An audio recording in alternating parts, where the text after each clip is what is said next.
Dalam praktik pembelajaran, ternyata masih banyak ditemukan miskonsepsi mengenai pembelajaran berdiferensiasi. Miskonsepsi dalam memahami pembelajaran berdiferensiasi itu, antara lain pembelajaran berdiferensiasi dipandang menyulitkan guru dalam mempersiapkan rencana pembelajaran yang berbeda untuk setiap murid. Guru menjadikan standar capaian pembelajaran atau tujuan pembelajaran yang berbeda pada murid, atau bahkan pembelajaran berdiferensiasi berfokus pada strategi atau model dan dianggap hanya untuk melayani anak pintar atau kurang pintar saja. Padahal pembelajaran berdiferensiasi sejatinya merupakan serangkaian keputusan yang memiliki tujuan pembelajaran yang didefinisikan secara jelas. Bagaimana guru menanggapi atau merespon kebutuhan belajar murid, bagaimana mereka menciptakan lingkungan belajar yang mengundang murid untuk belajar, memunculkan motivasi intrinsik pada murid, mengelola kelas yang efektif, dan bagaimana guru memanfaatkan informasi yang didapatkan dari proses penilaian formatif yang telah dilakukan untuk dapat menentukan murid mana yang masih tertinggal atau sebaliknya, murid mana yang sudah lebih dulu mencapai tujuan belajar yang ditetapkan. Pembelajaran sejarah di SMA Negeri 9 Kota Bogor didesain dengan memadukan antara pembelajaran klasikal dan digital. Tantangannya adalah menghadirkan pembelajaran sejarah yang asik dan menyenangkan.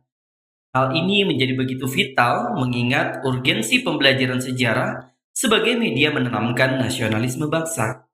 Salah satu pendekatan yang dapat dimanfaatkan dalam implementasi pembelajaran berdiferensiasi ialah dengan pendekatan teaching at the right level yang fokus pada penyesuaian kegiatan belajar dengan level kemampuan murid. Dengan TIRA, tujuan guru adalah berperan sebagai fasilitator yang dapat mengidentifikasi level kemampuan masing-masing siswa dan memberikan bimbingan sesuai kebutuhan mereka. Berikut adalah praktik baik implementasi pembelajaran berdiferensiasi yang tepat pada mata pelajaran sejarah dengan pendekatan teaching at the right level dengan Hedra Artificial Intelligence di SMA Negeri 9 Kota Bogor. Materi yang dibahas adalah tentang kehidupan pada masa demokrasi liberal di Indonesia.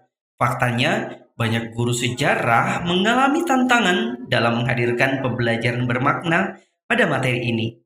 Hal ini dikarenakan kurangnya sumber-sumber belajar yang dapat diperoleh, terutama terkait dengan sumber sejarah audiovisual atau video yang terkait dengan materi tersebut.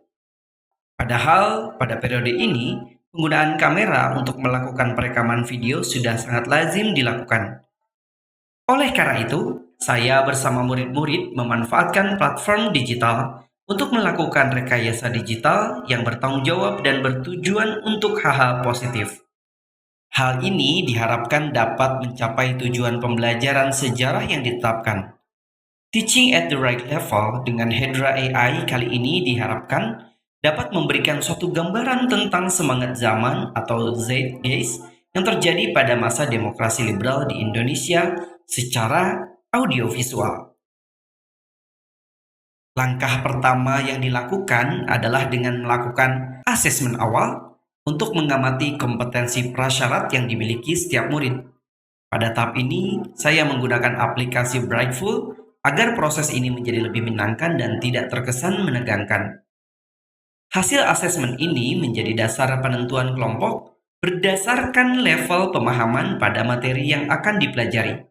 Setiap kelompok akan diberikan opsi serta menentukan jalan pilihan dalam mengeksplorasi materinya sendiri sesuai dengan level pemahaman mereka.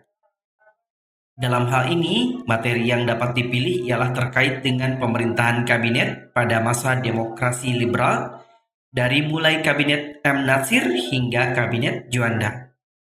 Murid dalam kelompok akan diminta membuat narasi lengkap terkait kehidupan pada masa kabinet yang telah dipilih oleh masing-masing kelompok. Selanjutnya, tahap pembuatan video dimulai.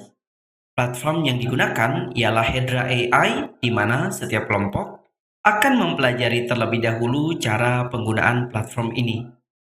Video yang dihasilkan setiap kelompok merupakan ilustrasi kabinet pada masa demokrasi liberal dalam menjelaskan berbagai peristiwa penting yang terjadi pada masa pemerintahannya. Berikut hasil karya murid saya. Halo semua, perkenalkan saya adalah Muhammad Natsir. Saya adalah tokoh kabinet pada masa demokrasi liberal di Indonesia. Saya lahir di Alahan Panjang pada tahun 1908. Saya merupakan tokoh pendiri sekaligus pemimpin partai politik Masyumi dan tokoh Islam terkemuka Indonesia. Saya Burhanuddin Harhab, seorang Perdana Menteri pada 12 Agustus 1935.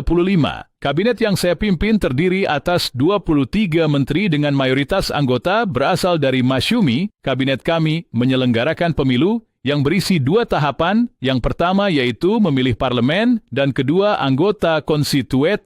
Saya Ali Sastro Amijojo, Perdana Menteri Indonesia ke-8 dan ke-10 selama 2 periode yang berbeda, antara tahun 1953 sampai 1955 dan 1956 hingga 1957.